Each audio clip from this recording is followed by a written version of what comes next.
Donc bienvenue à Welcome to our session. My name is Emanuele QUINZ. I'm an art historian. I'm a teacher at University of Paris and teacher at Inside Lab. So why do we have this table? This is, and your interpreter apologizes, but we have a problem with the microphones. So we're working with the support of the Art and Science Chair. We wanted to question the format of research and art design. In our attempts, we tried to experiment with protocols from hard sciences or social sciences, such as tests, words, to explore alternative modes for what we're calling the public, to making.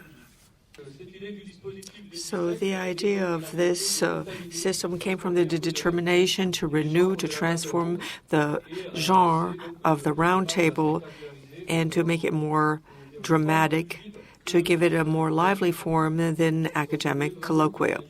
We wanted for this analysis be done in the presence of the works and in the presence of the objects on the table.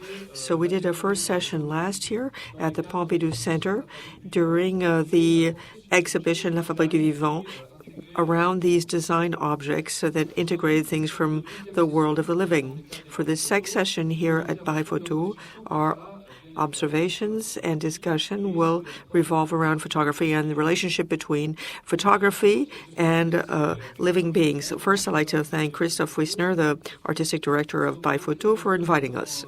We're extremely pleased to be here and to present this experiment. And I'd like to thank the whole team of Paris Photo and the team of Lab, as well as all those who have given valuable help. In particular, I'd like to thank our artists, Meghann RIEPENHOFF, and all of the participants who are here today and who are honoring us with their presence and being willing to take part in the experiment. Emmanuel ALLOA, who's a philosopher and a theoretician of media, associate professor at the University of Fribourg. Federica CHIOCCHETTI, who's a writer and curator for photocaptionist, who's interested in the relationship between photography and literature.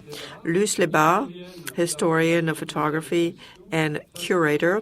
Pascal VIEL, who is a chemist and an engineer in haloscience and innovation and materials innovation at the CIEC, the Commissariat for Energy, Atomic Energy, and Dork ZABUNYAN, historian of art and cinema, and a professor at the University of Paris. Before I begin, I would like to mention a few references that led us to develop this project, Dissect. First of all, the anatomy lesson, a conversation that takes place around a body in a room with a very special architecture, which is appropriately called the theater. From the theater, built in the year 1594, to the anatomical theater of the Humboldt University in Berlin. I'm showing you a picture because this is where the next session of Dissect will take place. These places were fundamental in the history of the development of modern science. And in the center of this space, in the center of the stage, we have the table. In the history of medicine, anatomic investigations all the way to forensic medicine, so the dissecting table is a place where there's a kind of secular mass where physics are checked against metaphysics, materiality is checked against the mortality of bodies, and it's also a place for the sharing of knowledge. There's another reference that's more subtle, but that was key for us. Just like the fortuitous meeting of an umbrella and a sewing machine, this is, of course, from Lautréamont's poem, was used by the Surrealists as the foundational act of an aesthetic revolution. The banal meeting of two mismatched objects, or the coupling of two incompatible realities, as Breton said, and it gave birth to a new entity. Anticipating the projects and the technical process of montage, upon which all the avant-garde poetry is based, and this dissecting table that was glorified by Breton and represented here in a picture by Man Ray, and then analyzed by many critics such as Lévi-Strauss is a scene of another transmutation, the transformation art, which is leaving the classical paradigms, becomes, in resonance with the transformation of science, experimental. So more than dissection, this will be a dissertation of verbal and conceptual investigation faced within work. With the support of Christophe Wisner, we chose a very unusual photograph by Meghann RIEPENHOFF. Let me say a few things about this artist whose work is presented here by a New York gallery. She's been exhibited in the United States and throughout the world. Her work is to be found in major collections, for instance, the Museum of Contemporary Photography in San Francisco and the San Francisco Museum of Modern Art. For this session, we are very fortunate to have her with us. We're very pleased to have her. So we decided to basically bend the protocol of this system. So in order not to influence the observation of the participants, does not give an opportunity for the artist to speak. But this time, we've decided to allow the artist to deploy the work on the table in front of us and to make a short presentation of her work before the discussion. So I would like to invite Meghann RIEPENHOFF to come up to the table, and I give her the floor.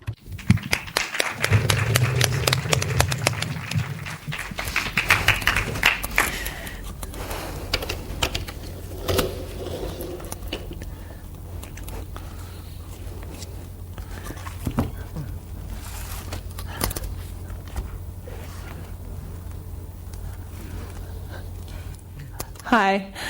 Thank you so much for coming out this afternoon. I hope that the fair has been a wonderful time for you to indulge in all kinds of stimulating work and thoughts and images. Thank you also to Emanuele and Samuel and Christophe for setting this presentation up, and to the entire table for supporting me and being here to talk about my work. I'd like to start with just a little bit of background in my project. I'm a big fan of experimentation, so this format is very exciting to me. If you know anything about my work, you'll know that part of my investigation is to operate and work with photography in new ways to arrive at new ideas and new kinds of images. So I'm going to speak briefly about a series called Literal Drift. Literal drift is a geologic term describing wind-driven waves moving sand and sediment along a shoreline. And what's happening in the series Literal Drift is that I'm taking paper, coating it with cyanotype material, which is a material first used in the 1840s in the UK, and actually used very early on for scientific purposes, for illustrating botanical specimen, especially by Anna Atkins. But I'm taking this material, the cyanotype-coated paper, and I'm physically engaging with the environment with it. So submerging the pieces of paper into sets of waves or under waterfalls, or otherwise allowing surface water to shape these images and leave these quite literal traces of the active engagement with the landscape. A big part of my thinking with this work was around this idea of impermanence. At the time when I began it, I was working at a studio that was perched right on the west coast of the United States. So I was watching every day as the beach and the landscape would change, sometimes super rapidly and sometimes very slowly. And I thought about this idea of impermanence and how it manifested in the landscape. Of course, how it manifests in us, right? We're impermanent, constantly changing beings. And then also how impermanence manifests in photography. Not only to the degree that the field itself is constantly evolving and constantly changing as we discover new technological components, as practitioners use it in new ways, but also the thought of an individual image and how an image changes over time, given context, meaning, viewership, what's going on socially, culturally, political around the images. It can really shift our interaction with an image. And in this way, the act of seeing a photograph or being with a photograph is very collaborative. So I was thinking about impermanence and also collaboration, and I just began taking the paper straight out into the landscape and collaborating with the environment. So what you see here are images that are these very direct, literal traces of the landscape in which they're made. Literal drift is made in surface water, waves, waterfalls, rivers, etc. And its sister series, Ecotone, is made in precipitation, so falling water, snow, ice. And the difference here is essentially that the ecotone work also retains oftentimes more of the topography from the landscape in which it's made. So I am placing the paper over objects in the landscape. I don't differentiate between human-introduced objects and objects that are occurring, for example, in the unbuilt world.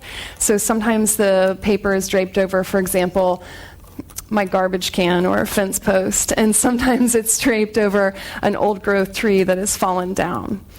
The language ecotone is also a geologic term that I borrowed for the series, and an ecotone is the meeting place of two distinct environments. What's interesting about that is, for example, where species are actually discrete and distinct beings.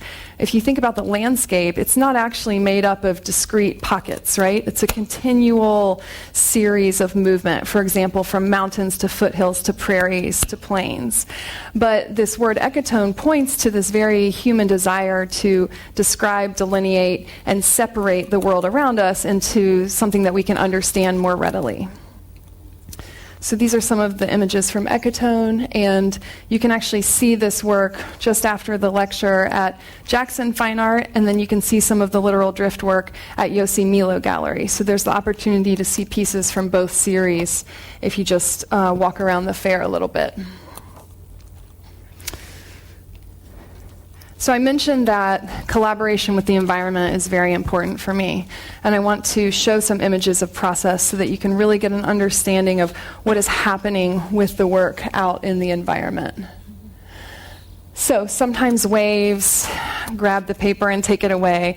Sometimes I have dogs or children run across the prints, and part of my process really is embracing wildness and embracing this notion that I am looking at the negotiation between control and chaos, between my experience, the experience of the paper, and the experience of what's happening in the world around me.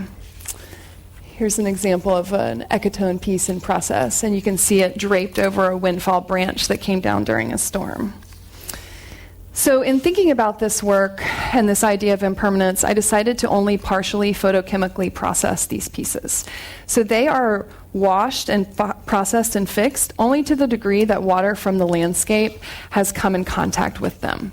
So pieces that, for example, are in rainstorms for days on end may become very stable because all of the latent chemistry has washed out of the paper.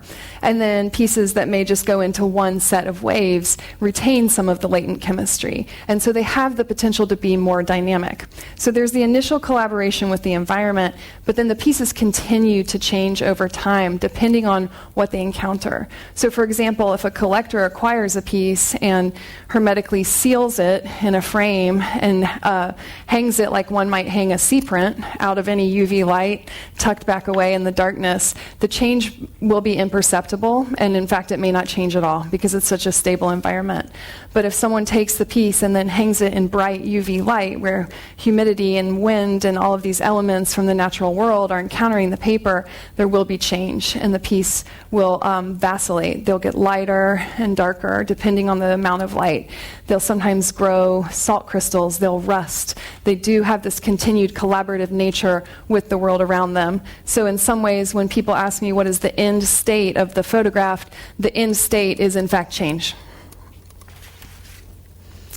So in thinking about how to encourage this work to live in an exhibition format, I began to work with a series called chronographs.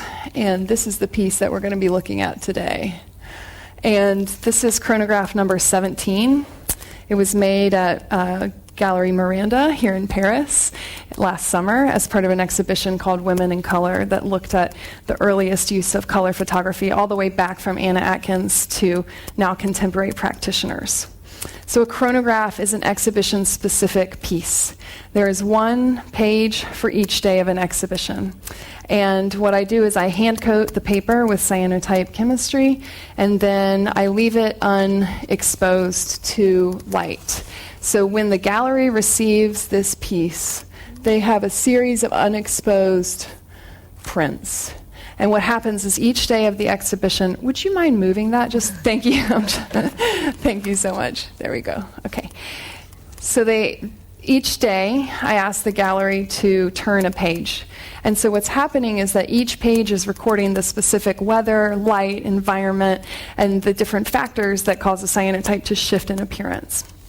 And so you can see a difference here between this piece, for example, in the upper area, which has this kind of bright ochre color, and then this page, which is darker. This received a lot more light. So they become these very cumulative records of time and weather, and a sort of marker of what's happening during the exhibition, which is why I gave them the name chronograph, marker of time, measurer of time. I was thinking a lot about the exhibition as a generative format and not just the idea that I would take work and put it on the wall and that's the end. I wanted something to be occurring during the exhibition where the pieces were happening, much like a performance or like a Solowit instructional drawing, right, where you're telling the gallery or the museum, here's what should happen, and then there's this way that it becomes, again, collaborative because you're not sure what exactly will occur throughout the life of the piece. In 2017, I had this very busy year, which was incredible, and I wound up having work and exhibitions for every day of the year except New Year's Eve. And so I have a chronograph from each of those exhibitions, and so I have this kind of almanac of 2017 as experienced through these chronograph books. And then this past year, I decided to make a little bit more personal exchange with a chronograph, and I estimated how many days I would be at my studio. I sort of split my time between two places, and so I've placed a chronograph at one of those places, and I turn a page whenever I'm there, but of course when I'm here in Paris Photo, it's continuing to expose, and it becomes a sort of record of when I'm there and when I'm not there as well, so there's sort of a more personal engagement with the work. And may I have the book back? Just one more thing from there. With the original chronographs, I requested that the gallery mount a camera above the book and that they photograph it with the camera mounted directly above it as it changed throughout the day. And the sequence, the timing for photographing the work was based off of a Fibonacci sequence, right, which is related to the way we understand beauty in nature. And so I want to just point to the way that one might see these pieces change, because I do photograph them over time as they shift. And what you can see here is this changing palette.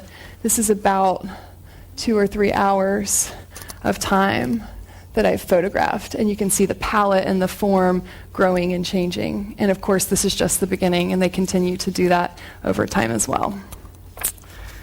So speaking of time, I think I'd love to hand this over to you all. Thank you so much. Thank you. Tu nous laisses donc les chronographes quand.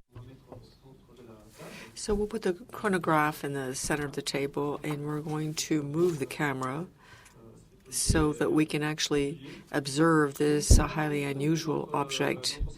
We'll start our observation with the material side of the object. So let's go around the table, do a tour de table to see what we're looking at. So we start with a description, knowing that description is already interpretation, and each one of us will be projecting something. Federica, you want to start?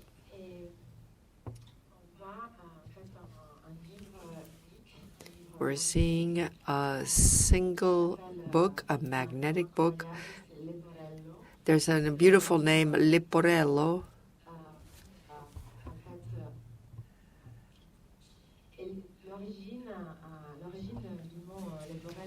The origin of the word Leporello is very interesting. It's in Don Giovanni. He is the valet of Don Juan, and he gives him the long list of conquests who were then abandoned of his master, and is presented in an accordion format. It's also magnetic, because as Meghann said, I look at this and I perceive all the energy, all the invisible rays, as we saw in Pencil of Nature. So the energy of the natural environment, but there's a major difference. So why Talbot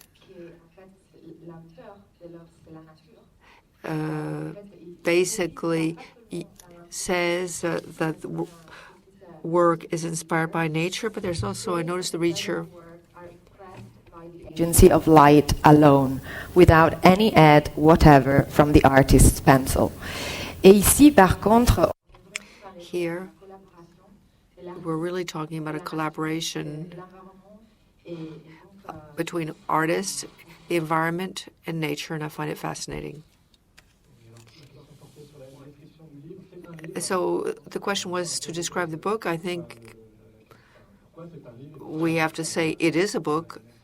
And why did the artist decide it was a book? I would start with an impression, because I have brutalized the protocol, but we knew who the artist was ahead of time, so I did do some research. What's striking is the contrast between the reproductions, and the people in the audience can see a reproduction. And the book is not damaged, but as Meghann say, it's a temporal object. It's an object that is in the process of becoming. It's actually transforming. So between reproduction, we're really fortunate to be able to see it and to touch it here, those of us who are around the table. So it's important to say it's an impure work. When you look at reproduction, you say, okay, there are abstract forms, and you can imagine all kinds of references taken from art history, and it's quite impure, as Meghann say. And in fact, we're losing some fragments on the table. I don't know how much that's worth. After all, we were in an art fair, a photo fair. After all, yeah, some people have pieces of the Berlin Wall. I have pieces of Meghann's work. So we have to take it literally. There is some dog hair, apparently. There are all kinds of debris. And it's not just sand as some sort of a very clean element from a West Coast beach. This is truly an object that is impure, and I think it's important to say that. And I think it's a kind of cardboard. This is fairly thick, and that there's a sound associated to it. We're going to talk about not only the feel of it, but also the sound. And I'd heard that the dogs and children are attracted to this almost like a drum. So again, this sound dimension that's connected to the feel and the tactile.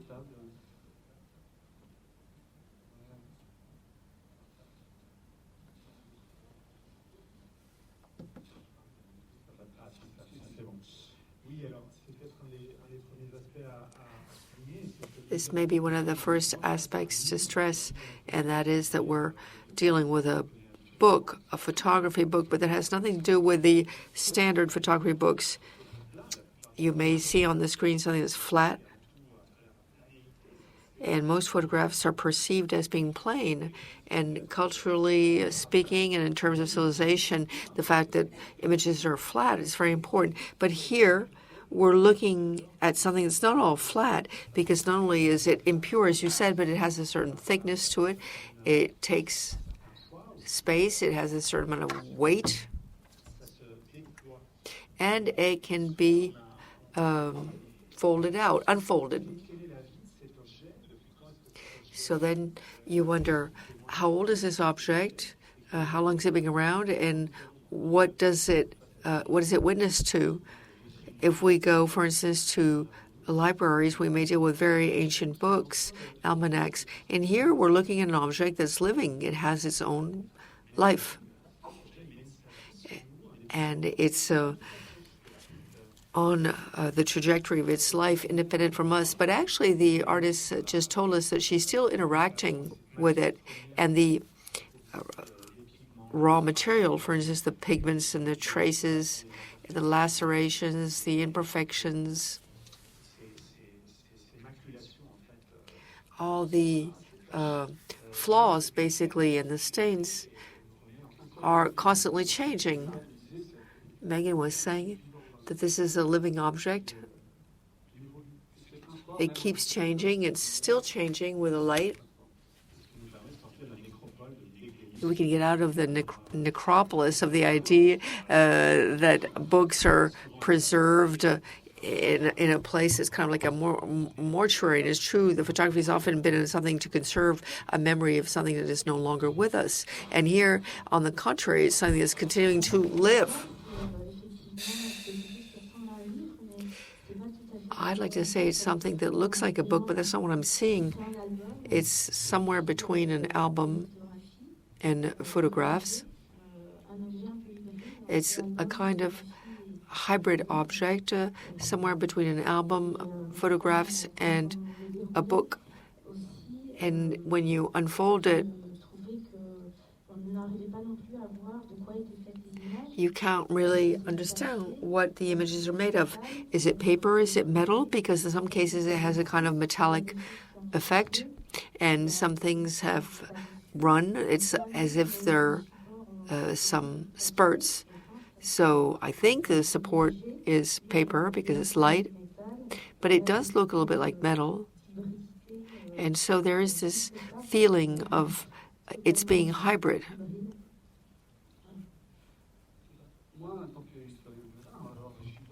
As an art historian, I see all kinds of images that are in resonance with a pictorial tradition. There's also a very special chromatic dimension, these blue shades that are typical of Renaissance landscapes with a sky that's almost golden, which may be reminiscent of some Japanese graphic work, and Meghann confirmed that that's part of her references, or the medieval paintings with Madonnas against a sort of hallowed glow that give an extraordinary aura to the figure in the center. But as we just heard, this impure side of it, which is contrasting because it makes it quite alive. So it's both abstract, but it's also informal, that bring it closer to techniques that are closer to the material aspect of the object. It's a book, it's hybrid, but it's also a sculpture and a painting. So everything is happening at the same time, and it's a screen also because we can project all kinds of references onto it. I'm looking at an object that's fragile, that's living material, that completely is a complete break with the canons of what you do in a dark room. Because sometimes when you're in a dark room, you're almost like in a white room without dust. And this is quite the opposite, because we're looking. I talked about the fact that it's fragile. We look at the material on the table, it's already losing some of its material consistency, a little bit of its sand. It hasn't lost the hair, but that's going to come. And at some point, we'll be talking about the chemical aspect of the cyanotype. So we use photosensitive salts.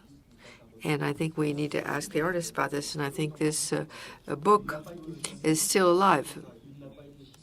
No, it hasn't been fixated with a sodium hyposulfite. That's a classic fixator that you use in the studio. So it's not fixated. It means they can still change under light, and we can see along the edges the colors are changing and are different than in the middle where the book is more protected against light.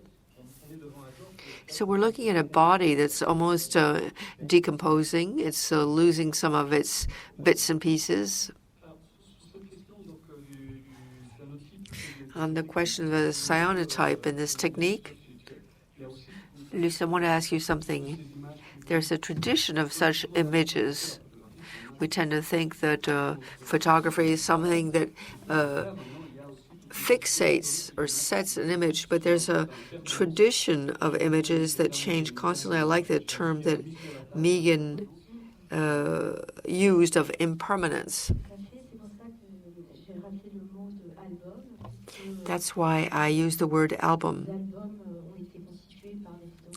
Albums were made by photographers who were experimenting with photography in the early years, but they were also scientists and people who were just playing around with it.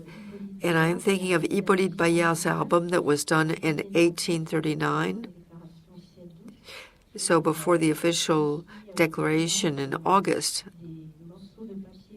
And he presents bits of photographic paper on which he has applied substances that he was testing in order to look at how photosensitive they were. Here we have different substances, and we see how they react differently to the sun. And these tests results are presented. And nothing is fixated, so this is an album that was not shared by the French Photography Society, because whenever it's shown, either some of the images go black, others go light. It's alive. And finally, we were able to use a technology involving almost no light so that it can be shared. But this is something from 1839, so we're really looking at the archaeology of Meghann's work. I wanted to say something about impermanence. I think this is very important, because what you're saying is that, on the contrary, we should be trying to fixate the object, to stop it, to seize it in a substitute support, but not with the original, of course, because the original continues to live. So the question of a living photography is something that I find very important in terms of the status of the image. Because if an image is alive, is it still an image, or does it become something else?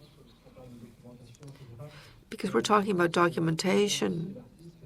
I think the artist is trying to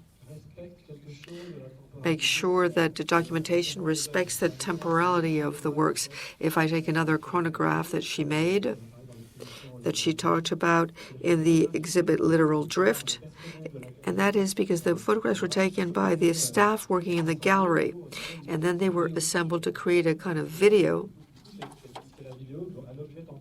So that's a temporal object that's basically recording the changes of the chronograph throughout the exhibition.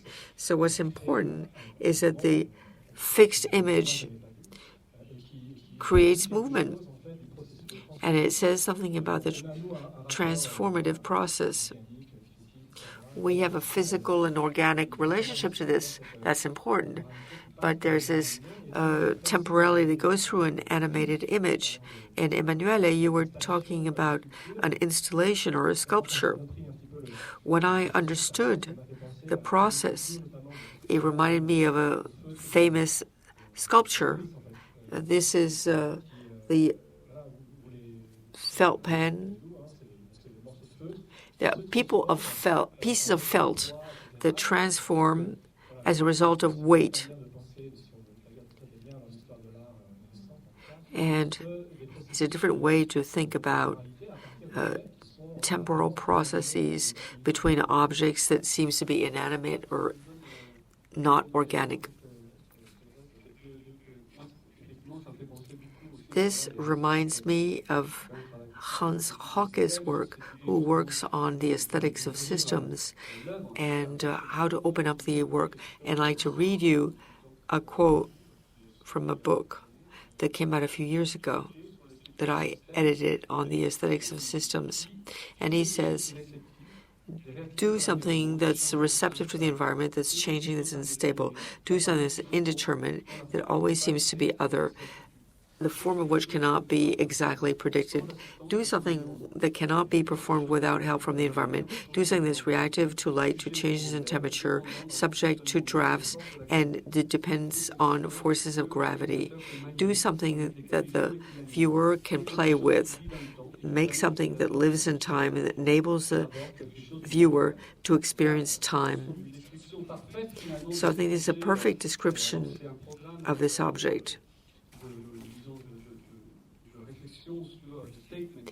Although this is a kind of a statement that Heike did in 1965 when he was talking about opening up sculpture to the environment, thinking that we're no longer with the idea of an image that's fixed or set, but we are in connection with the environment.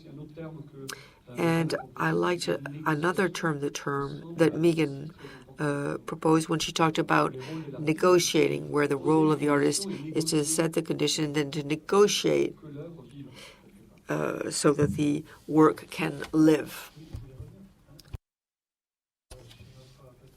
Let me talk about our common exercise of description. It's almost a forensic description of what we're looking at.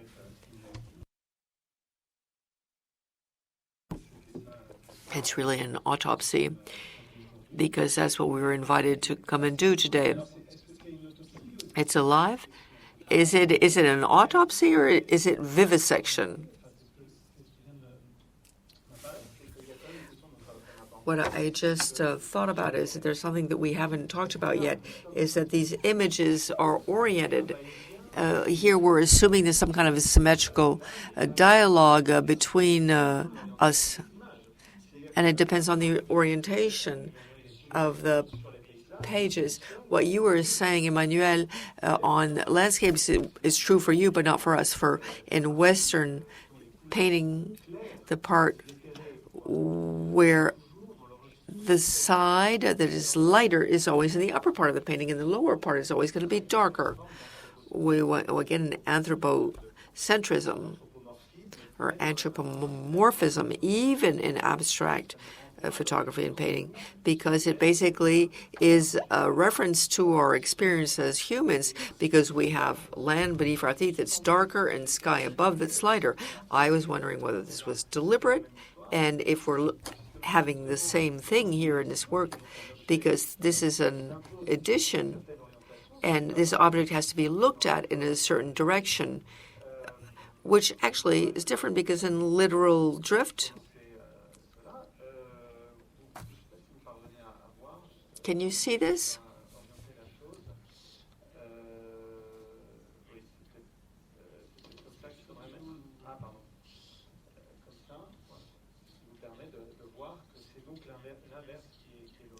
So what you see here is the reverse.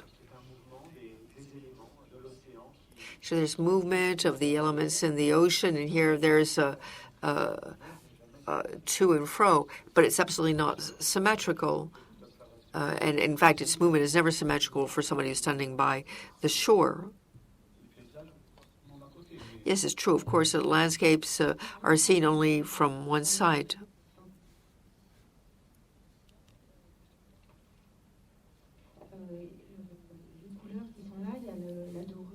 But look at the colors, the gold and the blue. And the blue is almost like the Giotto's skies, and also the golden skies of the Middle Ages. So there was a whole imaginary around how you paint skies.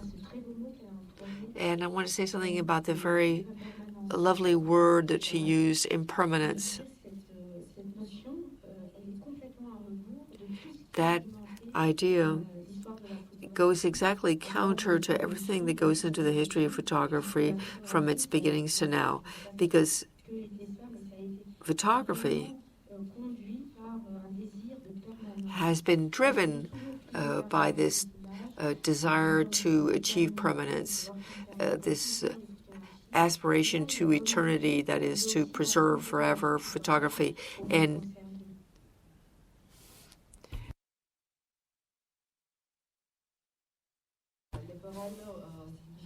I wanted to say that leporello means a little hair. So it's a reference to an animal, to something alive.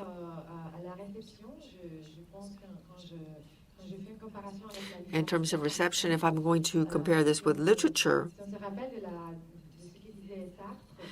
if we think back to what Sartre says when he says that the literary object is a strange utopia that exists only for an instant, and to bring it forth, you need a creative act, which is namely reading,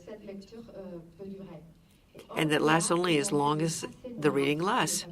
And here we have black traces on the paper, but here we have an object that's alive, that is constantly changing, and it continues to live, even if there's nobody to look at it, even if there's no viewer.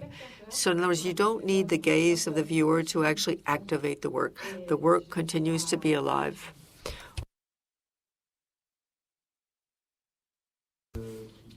There's another historical reference, because it brings us back to the question that I hope we're going to get to about the role of humans.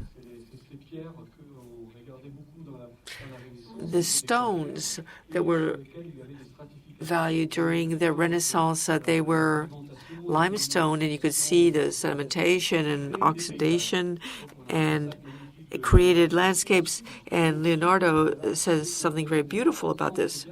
But when we look at this, we cannot prevent ourselves from projecting something on what we're looking at. So that's why I say it's a screen. So you're right to say that it's changing all by itself, but we're also projecting all kinds of things as we turn the pages. We see all kinds of images that get activated, and so it's alive in that way.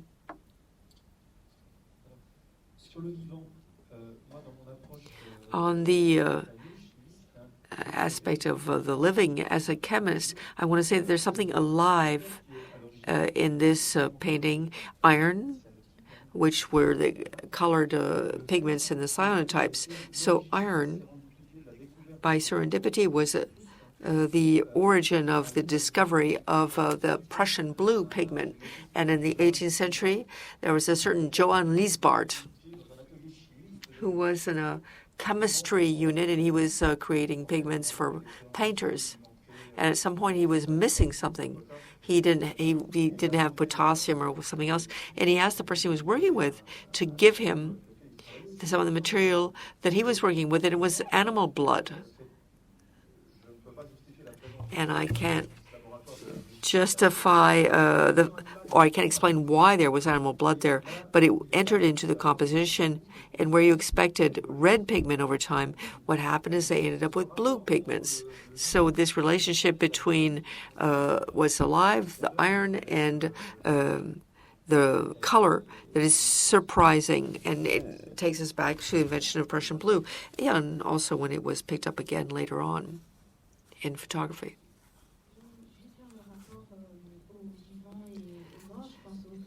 When we're talking about the relationship with the dead and the alive, Stéphane Gill's work comes to mind.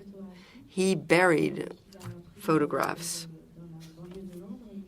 Photographs he had taken in the suburbs of London, and he went to the place where he had taken the pictures to bury them.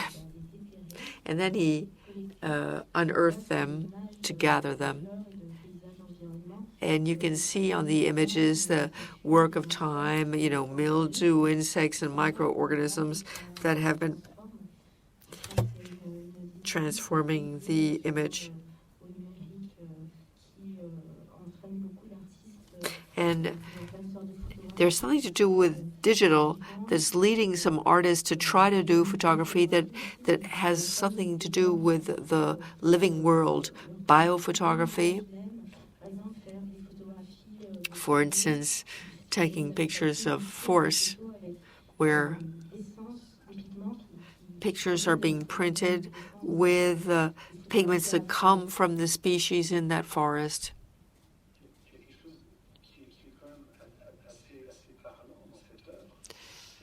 There's something very important here, and that is the fact that matter is insubordinate. And we're talking about Leporello and Don Giovanni. Leporello is usually interpreted as the very embodiment of somebody who's in the service of, and that's the whole history of photography as a minor art, as an auxiliary technique that enables us simply to reproduce or to establish what happens in terms of a crime, or that's an evidence that we went somewhere when we take our selfies. But we're really talking about insubordination, and Leporello says in one of the acts of Don Giovanni, and he says, no, no, no, I no longer want to serve. So this is where he is claiming that he's going to be unsubordinate, and this is what we're seeing with the matter. And we're at a very critical juncture where photography is very far from being considered or relegated to a minor art form, and on the contrary, it's the subject of speculation, and it's being given financial value. And it's almost as if through these practices, we're giving the photography a certain of autonomy.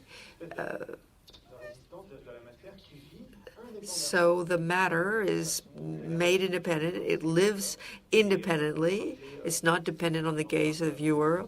And I could mention examples from a beautiful book by Peter Geimer, Images by Accident, when he tells us that the first daguerreotypes today can no longer be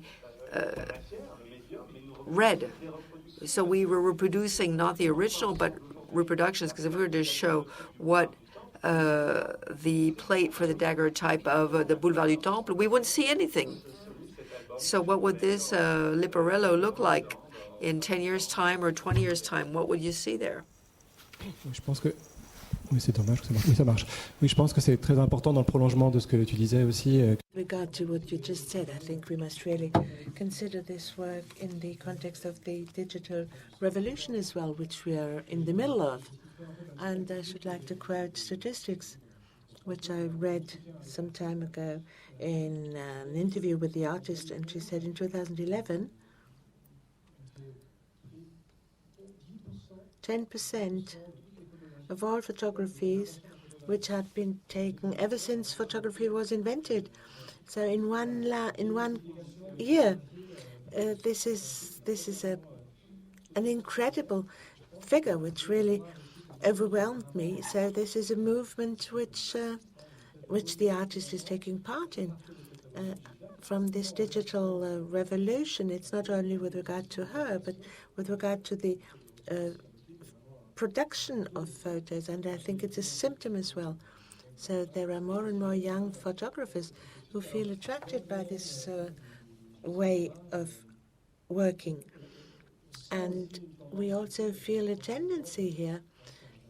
For instance, Nishibata, Japanese, made a film in 2014 after Fukushima catastrophe. And it's an echo, I think, with regard to the work we're just dissecting here.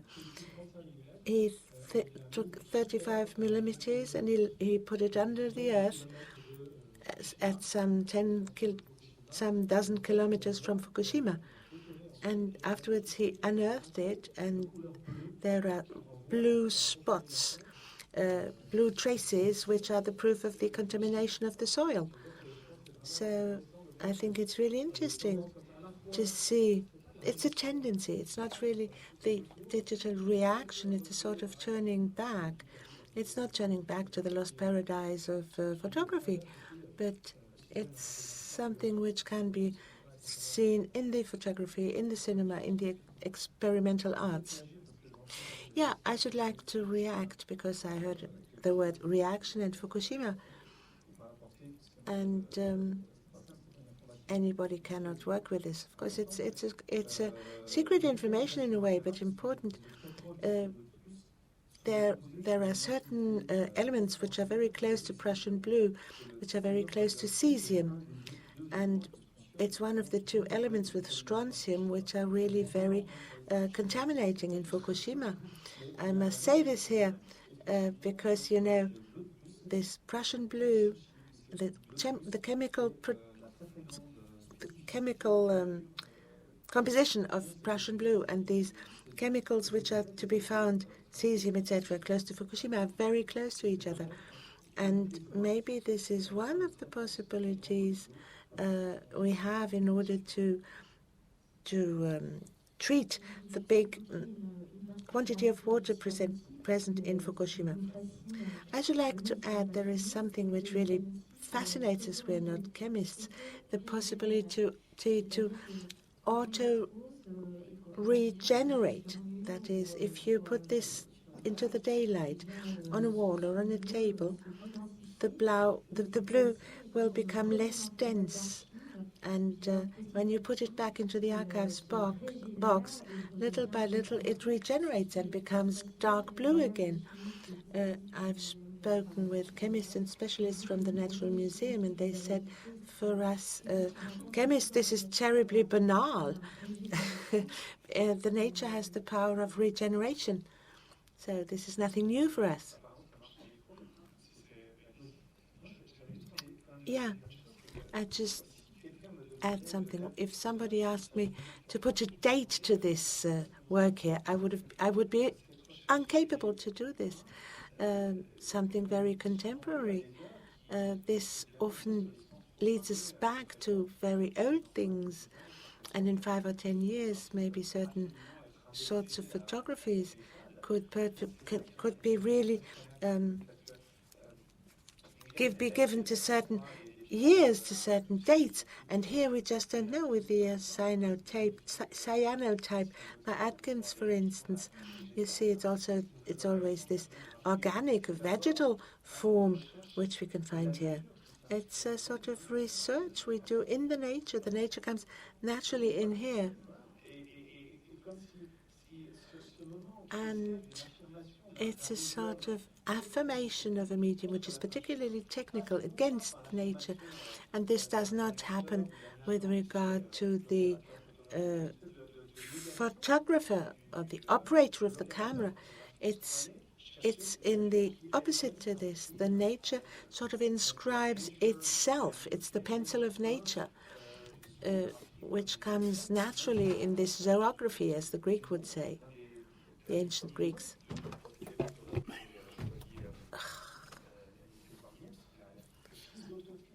And it's nature itself,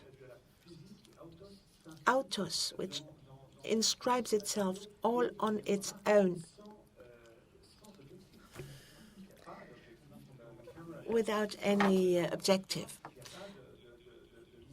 It's not done on purpose, in a way. It's not a deep field. It's not a deep perspective. It's a sort of negation of the intermediates. And it's very difficult to put a date on this.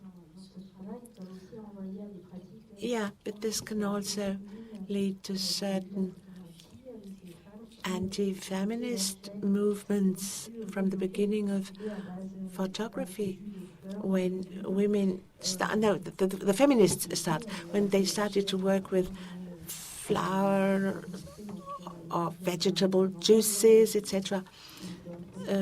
It's a proceeding with plants. At that time, we talked about the lack of duration. It was fading away very quickly. And today, this is once again used by artists. And from the point of view of arts history, I think of Jean Tinguely and the ephemere tower, which is in the Fontainebleau forest, the cyclope. And the Fabliantier of the next door village had a look at this, and he said it's sort of rusting and it's falling to pieces. And it's something which is very interesting from the point of view of history of arts as well. Yeah, it's the ephemeral aspect, the fading aspect. It's the chronograph, the writing of time. That's the name the artist gave to this work. And this the history of photography was the contrary. It was fighting against time in order to keep things on the paper, to stop the time in a way. And here we do not only have this idea of something anachronic, but it's also the idea to show the time, to show what time does. Each time when you turn a page, you have a different image. It's concept art on Kawara from the digital series.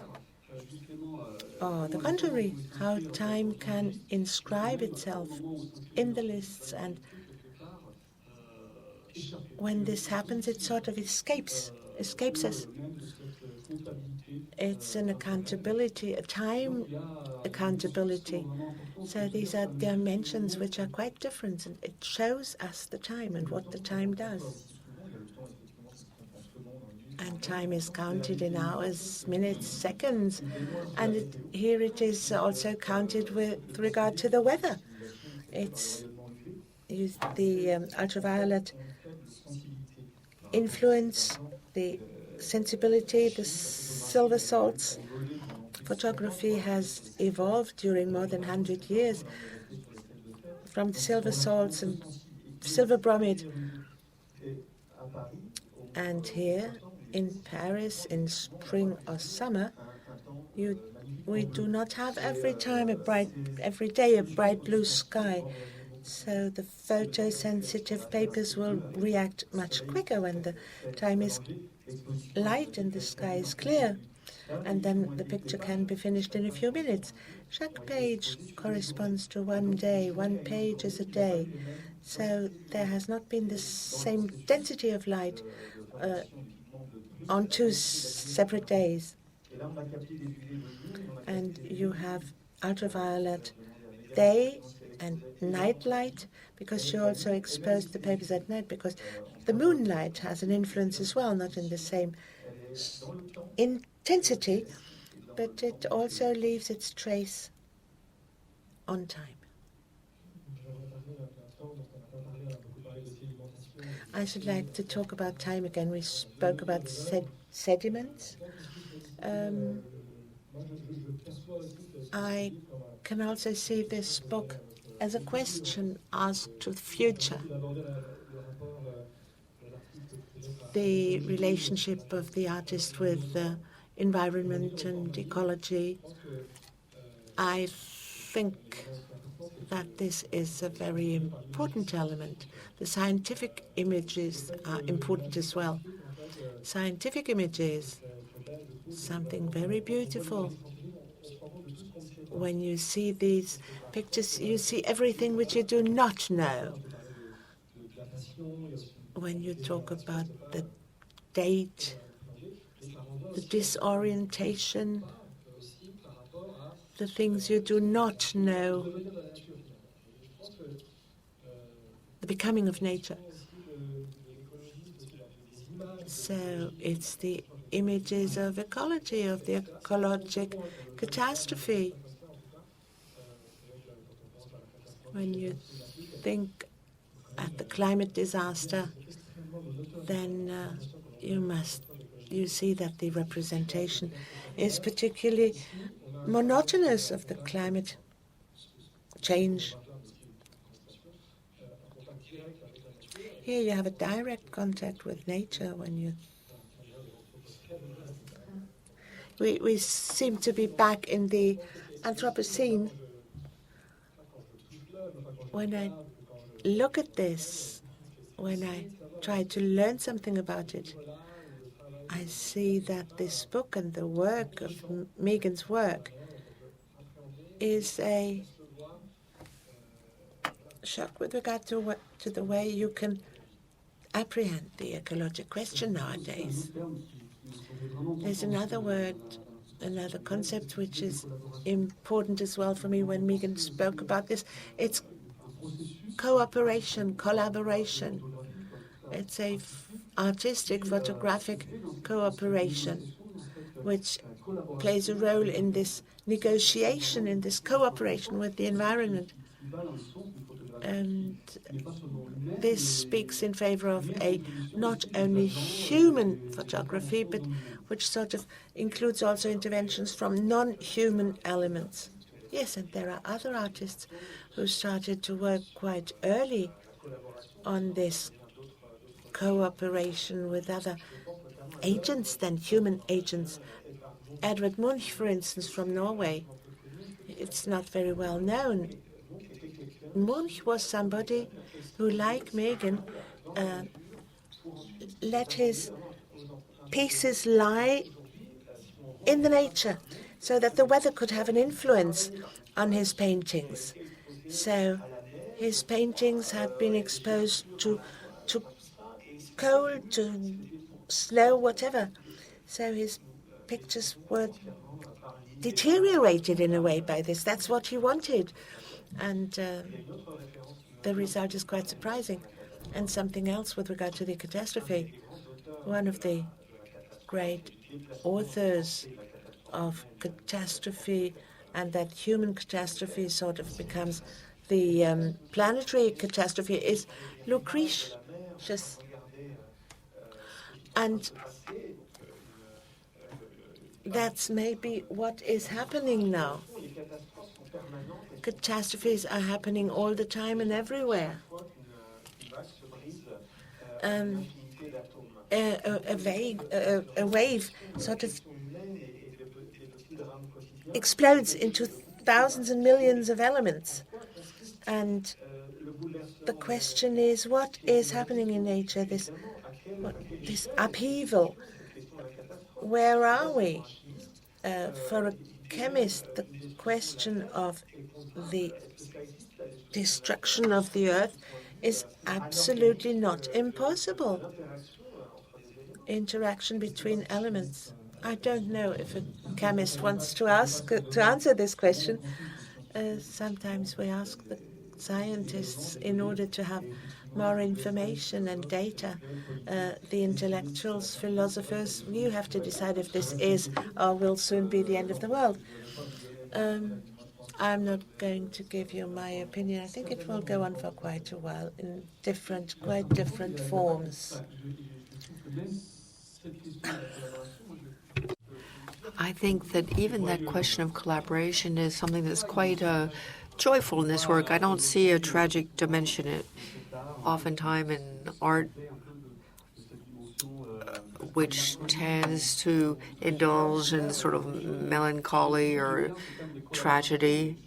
Well, I really appreciate this notion of collaboration, the happiness of being in the nature. And here again, there's another term that Meghann used that has to do with the search for beauty. A strong suggestion of matter, texture, beauty, color, and all that is fascinating. And Federica, you were saying from the beginning it was magnetic and fascinating. And I think that's important. These are almost a chemical, it's a chemical marriage.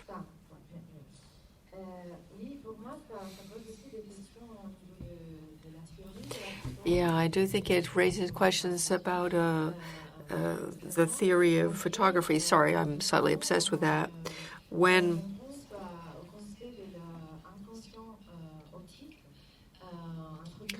we think about the concept of the optic unconscious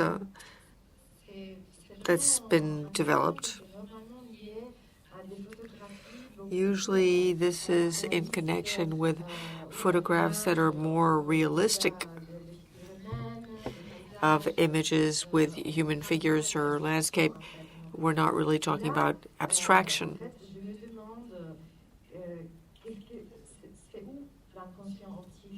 But here I'm wondering, where is the optical unconscious? I'm simply putting the question out there. Is it up to me to answer?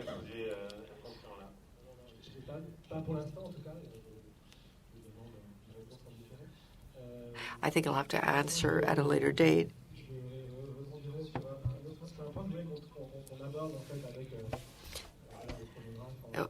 There is a point that I wanted to talk about when we have the chronograph in our hands. It's not the theory of photography, but the economy of photography. I'm not asking this question because we're in a photography fair, but it's honestly a question. How does this work circulate? Not just how is it exhibited? Because there's a whole communication between the staff working in the gallery and the artist. So how are sales proceeding? I mean,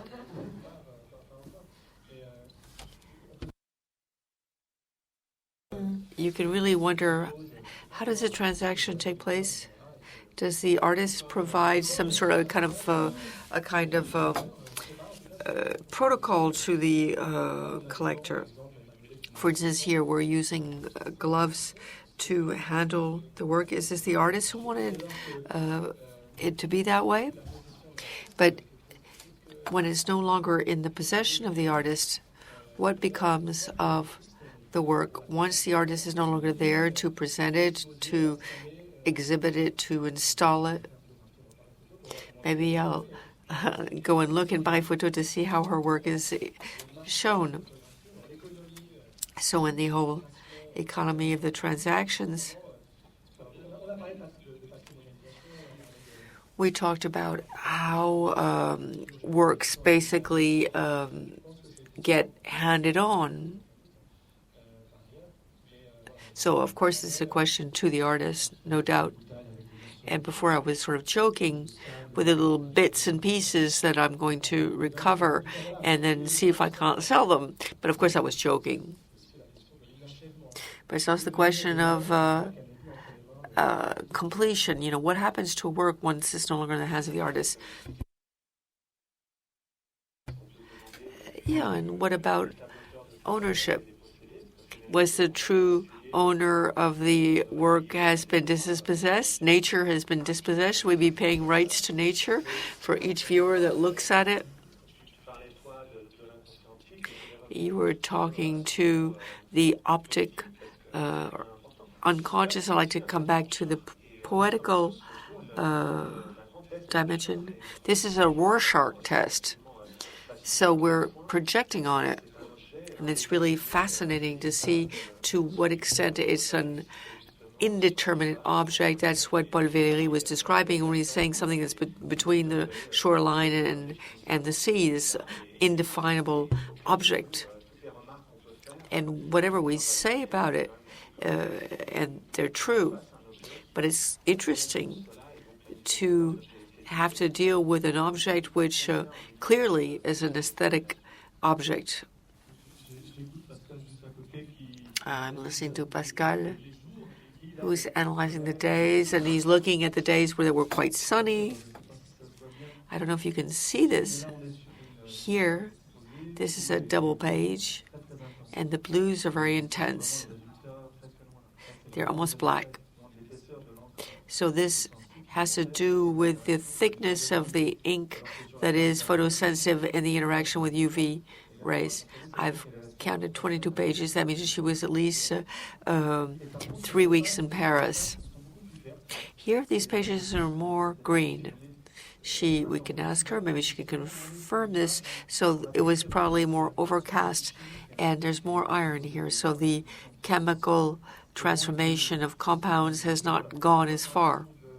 The process has not gone as far. So here, seeing some green.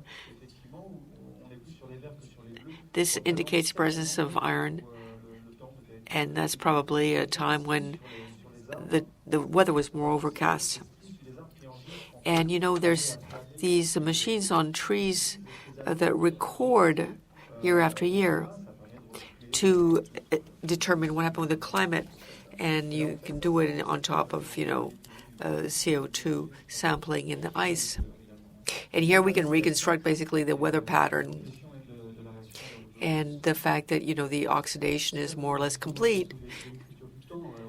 But this is the writing of time, and we're talking about geological sediments.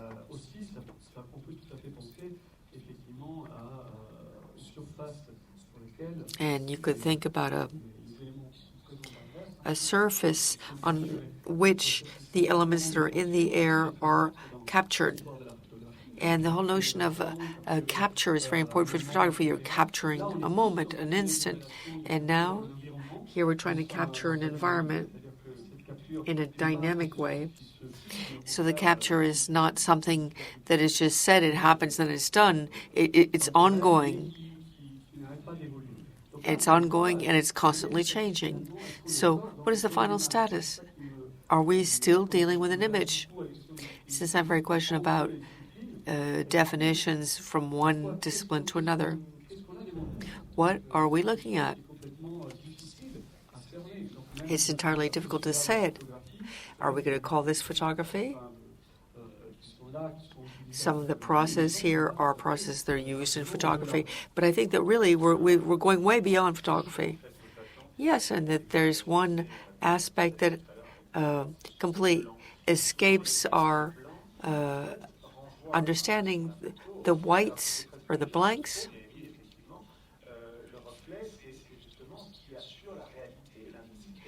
And that's something that brings us back to reality. It's something that wasn't supposed to be there, but that is there.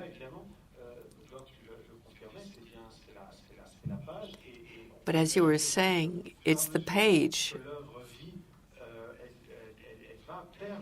And you can imagine that as the work lives in time, it will lose some of its pigmentation, and the white page may appear through the pigmentation.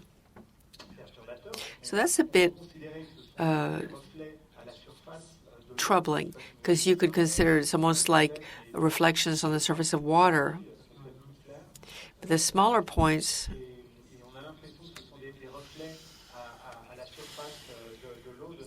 look like they could be reflections on the surface of waves that are receding. But actually, it's what's at the bottom, not at all what's on the surface. So here again, there's a kind of play with depth that's a little bit disturbing. Yeah, the white is the paper.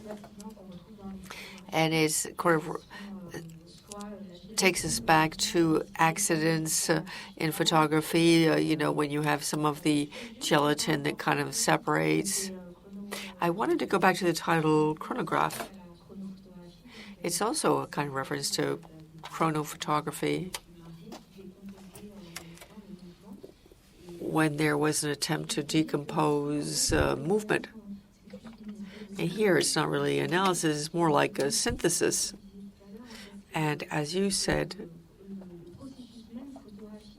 it's the very process itself that we're seeing through decomposition, but it's a very creative process, and there's a randomness to it. We could ask the question of what's being produced, and the videos that records this movement. It's not progressive as we use chronophotography or lapse photography. We're using it to document a very long process for the building of MoMA. Would there be a kind of average out of these 300 days? Is the almanac the production of a variable that's almost constant? Or are we looking at disorganized chaos that is completely at the opposite of the idea of a composite photograph?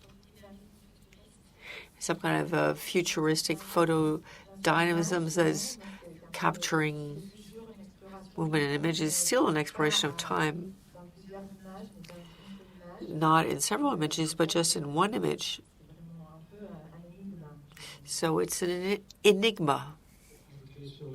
I'd like to add something on the film. If I've understood correctly, the staff in the gallery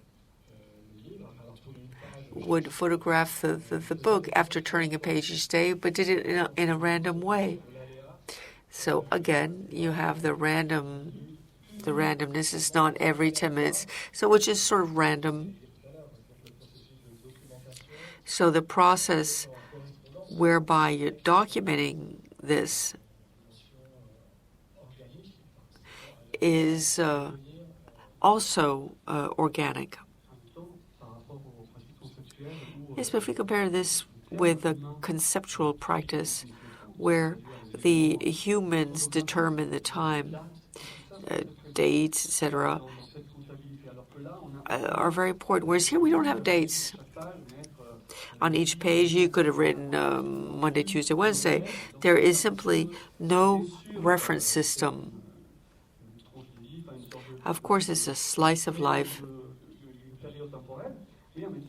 It's an excerpt. But because it's still alive, there's no cutoff time. There's a trace of a moment, but at the same time, it's still moving.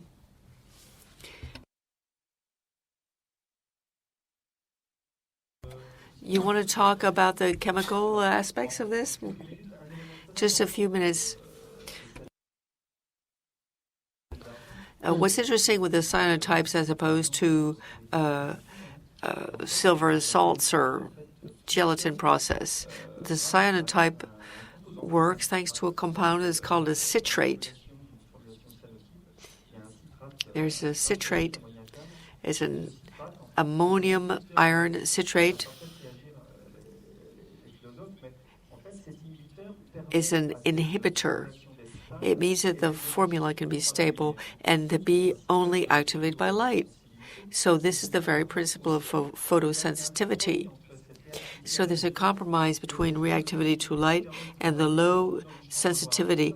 That means that you can work outside of a dark room. And in the dark room with the classic gelatin prints, you have to avoid all the wavelengths of the visible. Here we're only working in the violet spectrum, so below a certain threshold. And that's important because the density of light with low UVs means that you can go out of the dark room. And you can do an exposure for 24 hours. And it gives you many, many possibilities with all these debris and all the singular elements that come and basically disrupt the chemical process. I think a word to conclude. I wanted to say that this type of work tells us very strongly that for many years we thought about images without thinking of it as a material object. Whereas today, everything that's around the image, everything is part of the image. It's material composition, it's reverse, it's what happens to it. All of that is equally part of photography and is of interest to us.